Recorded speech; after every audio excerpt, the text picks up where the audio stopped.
শুরু হচ্ছে ইউরোপিয়ান ফুটবলের মেগা আসর ইউরো চ্যাম্পিয়নশিপ। উদ্বোধনী ম্যাচে স্কটল্যান্ডের মুখোমুখি স্বাগতিক জার্মানি।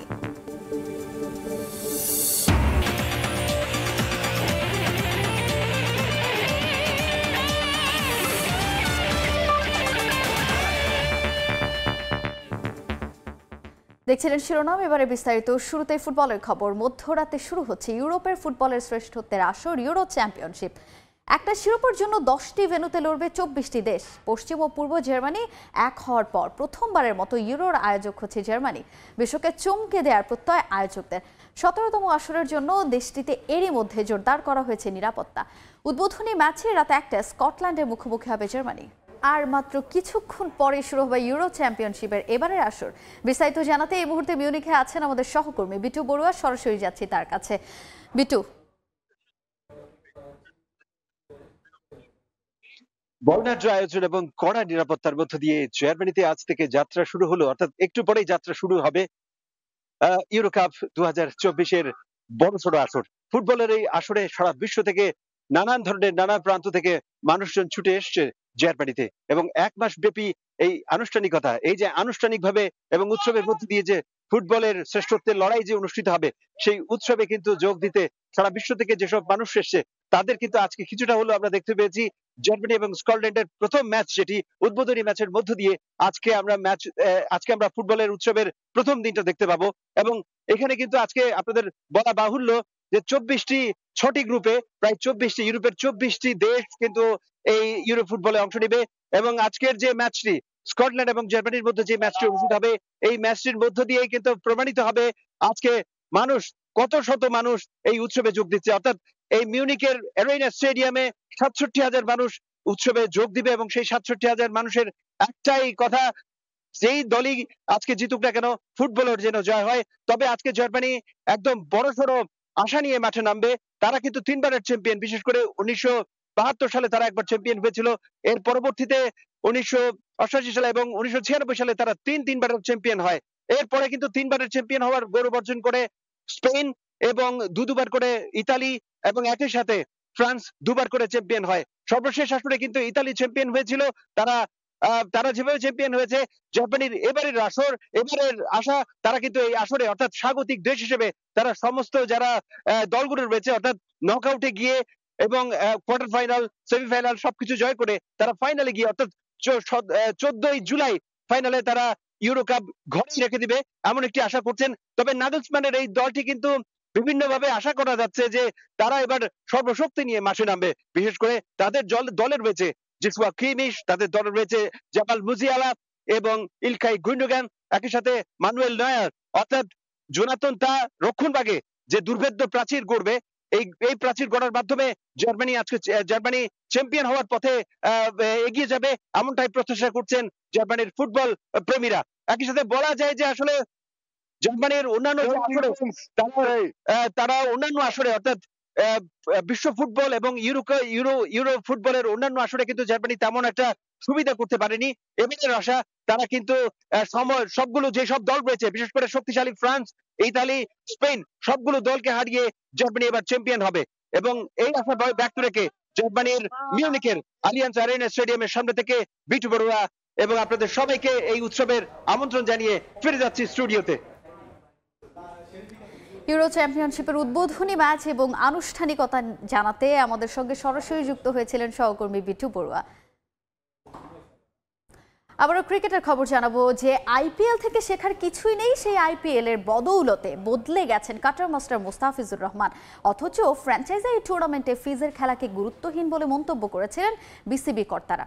কিন্তু বাস্তবতা হচ্ছে, ধোনির চেন্নাইয়ের জার্সিতে খেলে আসার পর লাইন লেন্থ, কাটার, স্লোয়ার সবকিছুতেই ছন্দে ফিরেছেন ফিজ।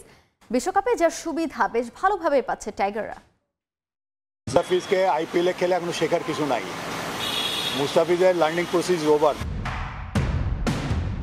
বিশ্বের সবচাইতে বড় আর জমজমাট ফ্র্যাঞ্চাইজি লিগ, যেখানে খেলতে মুখিয়ে থাকেন সব ক্রিকেটাররা, পছন্দ হোক কিংবা নাই হোক।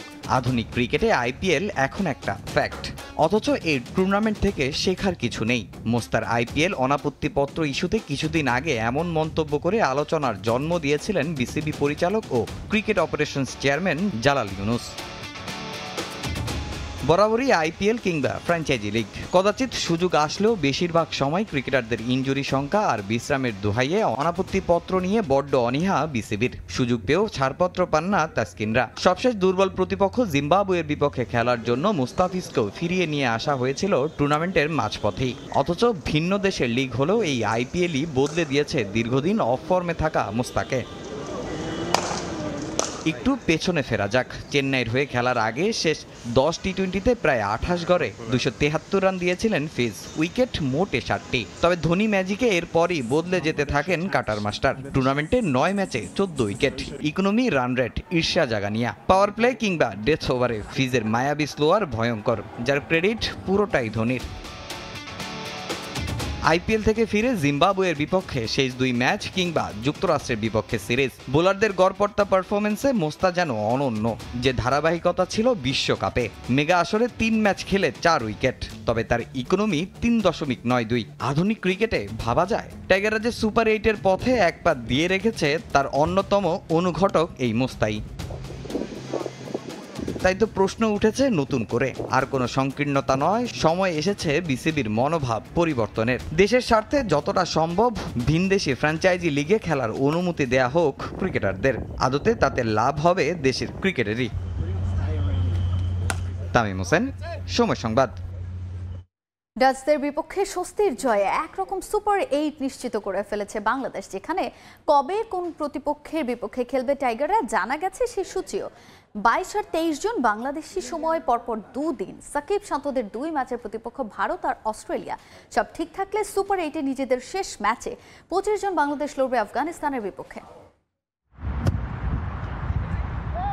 এখনো নিশ্চিত হয়নি স্বপ্নের সুপার 8, তবে 3 ম্যাচে 2 জয়ের টাইগারদের হিসেবটা এখন অনেকটাই পরিষ্কার। কোনো সমীকরণের মার প্যাচ নয়। শেষ ম্যাচে নেপালকে হারাতে পারলে মিলবে যেখানকার টিকিট। প্রশ্ন তবে শেষ 8-এ কাদের প্রতিপক্ষ হিসেবে পাচ্ছে বাংলাদেশ?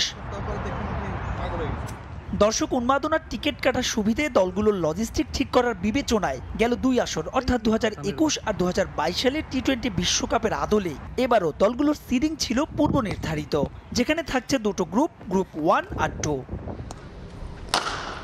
আইসিসি টুর্নামেন্ট শুরুর আগেই জানিয়েছিল Bharat A1, England B1, Australia B2, West Indies C2, দক্ষিণ আফ্রিকা D1 এবং শ্রীলঙ্কা D2 হিসেবে সুপার 8-এ খেলবে।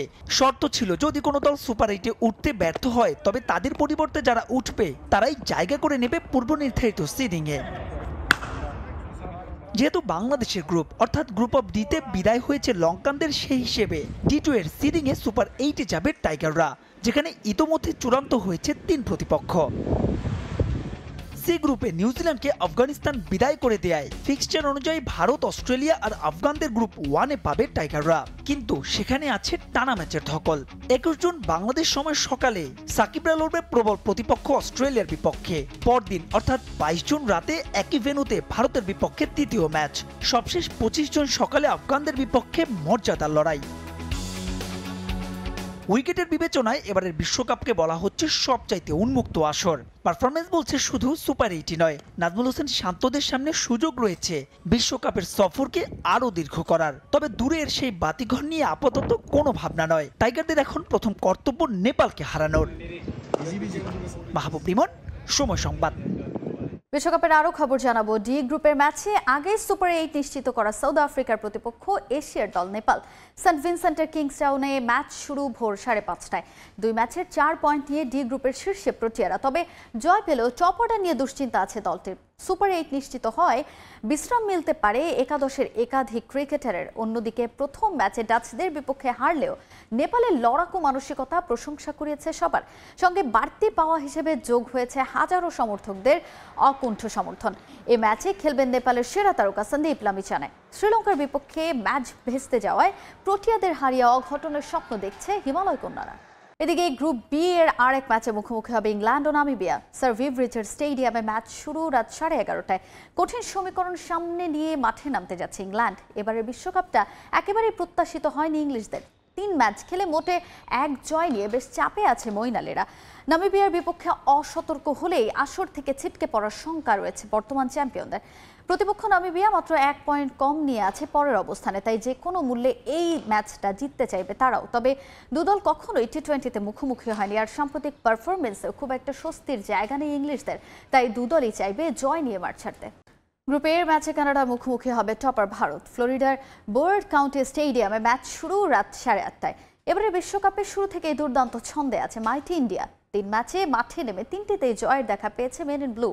ভালো অবস্থানে থাকায় বেশ স্বাচ্ছন্দ্যে আছে রোহিত কোহলিরা। অপেক্ষাকৃত কম শক্তিশালী কানাডার বিপক্ষে মাঠে নামার আগে বেশ নির্ভর দল। আগেই সুপার 8 নিশ্চিত করায় জয় নিয়ে বাড়তি চিন্তা নেই দলের। অন্যদিকে মাত্র 2 পয়েন্ট নিয়ে বেশ চাপে আছে কানাডা।